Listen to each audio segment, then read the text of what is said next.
Ilan, après son craquage, prend la parole pour s'excuser et promet de balancer des preuves sur son innocence dans la polémique dans les jours à venir.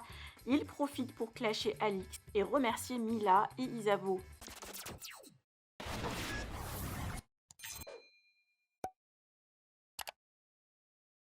L'affaire de Ilan continue à faire parler, surtout avec son impact sur les audiences des princes et princesses de l'amour, ainsi que la story du candidat en craquage hier.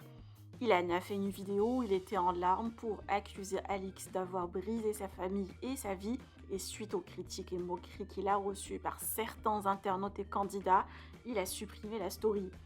Aujourd'hui, plus posé et de retour chez lui à Lyon, a repris la parole pour révéler que des preuves sur son innocence seront révélées les jours à venir et affirme qu'une enquête est bien en cours. Je vous laisse avec sa story. Que pensez-vous de cette prise de parole?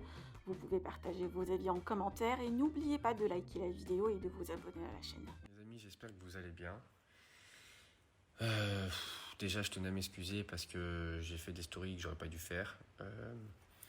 J'ai craqué parce qu'il y en a, ils se rendent pas compte, mais j'avais une pression psychologique sur les épaules qui était énorme, enfin qui l'est toujours, mais là, ça commence un peu à aller mieux parce que en fait, j'ai du nouveau. Vraiment, je suis rentré à Lyon, donc le fait de voir mes amis, de me retrouver chez moi.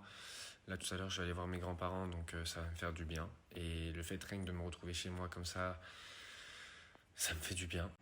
C'est aussi qu'il y a beaucoup de personnes qui sont réjouies ben voilà, que je sois à terre et que je le montre. Euh, mais à la limite, c'est pas grave. C'est comme ça.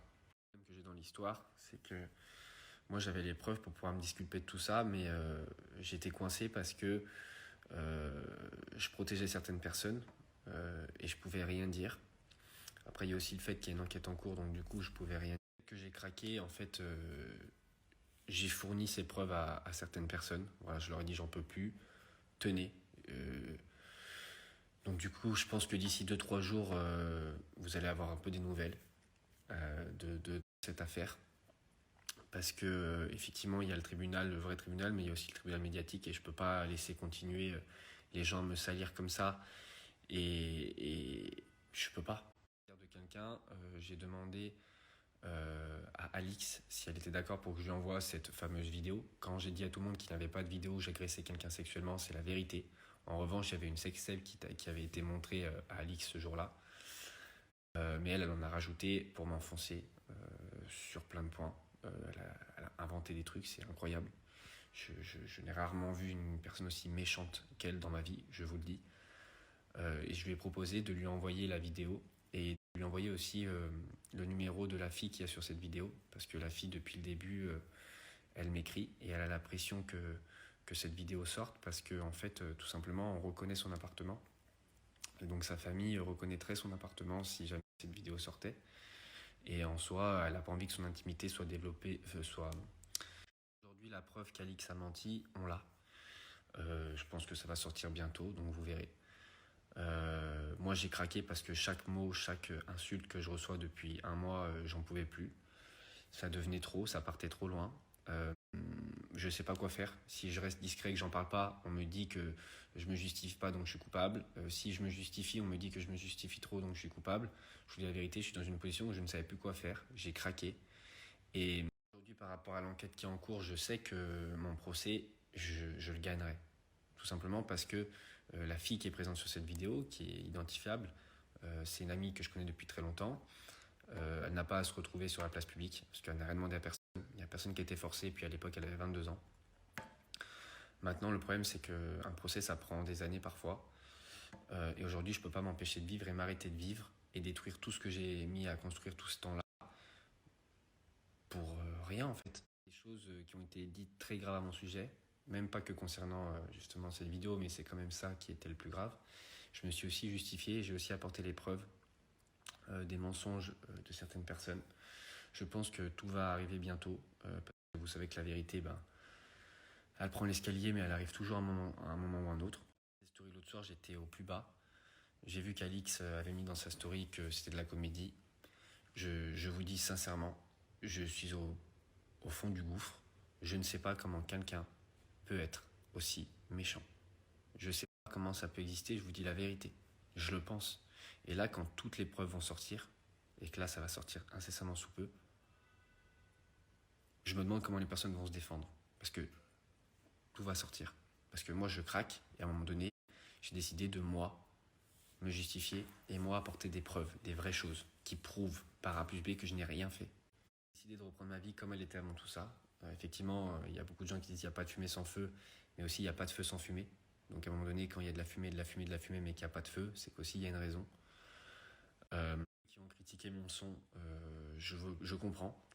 Il y en a qui m'ont dit de me faire tout petit, mais moi, étant donné que je sais au fond de moi que j'ai rien fait de tout ça, j'ai pas envie de me faire tout petit et j'ai envie de reprendre ma vie. Et en tout cas, je tiens à remercier les gens qui m'ont donné de la force pour ce projet, parce que ça plaise à certains, que ça plaise à d'autres. Moi, c'est quelque chose qui m'a un peu sorti la tête de l'eau et qui m'a aidé à avancer. Et je tiens à remercier tout le monde qui m'ont vraiment soutenu dans ce projet, parce qu'il y en a beaucoup. Au début, la musique, je la prenais à la rigolade. Maintenant, c'est quelque chose que je prends au sérieux. Je travaille beaucoup parce que je me renferme là-dedans, parce que ça me permet d'avoir un nouveau projet, de penser à autre chose. Je travaille.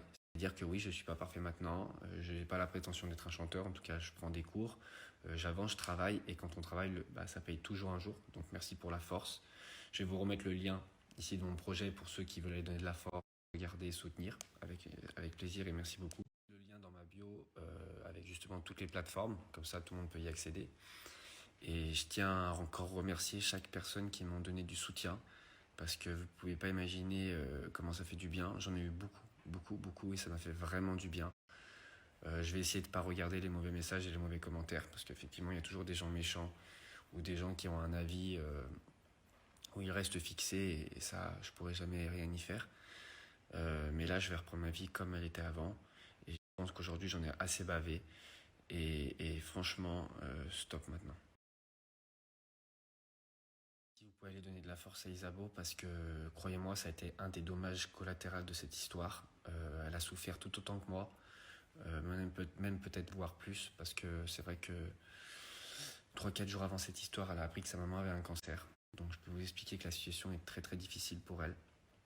Donc si vous pouvez lui donner de la force et lui envoyer des messages gentils, je pense qu'elle en a besoin pour elle et sa maman. Et franchement, si vous pouvez faire ça, c'est vraiment gentil. Les personnes qui ont dit que j'étais un comédien, sachez que en fait, j'étais tellement au bout de ma vie que je postais les stories sans les contrôler, sans regarder si on voyait une de mes larmes ou un truc. J'étais dans le noir, dans un hôtel, en dépression, les gars. Donc pour ces gens-là, aussi les personnes qui m'ont dit, qui étaient bien contents de me voir comme ça, sachez que dans les personnes qui ont parlé, il y en a qui ont eu du mal, qui ont été mal passés au moment de leur vie. Moi, j'ai eu de la peine pour eux. À aucun moment, je me suis déjà réjoui du malheur de quelqu'un. Peu importe ce qui se passe, on ne peut pas se réjouir du malheur de quelqu'un, et c'est pas l'exemple à donner. Je vous le dis, on ne soigne pas le mal par le mal.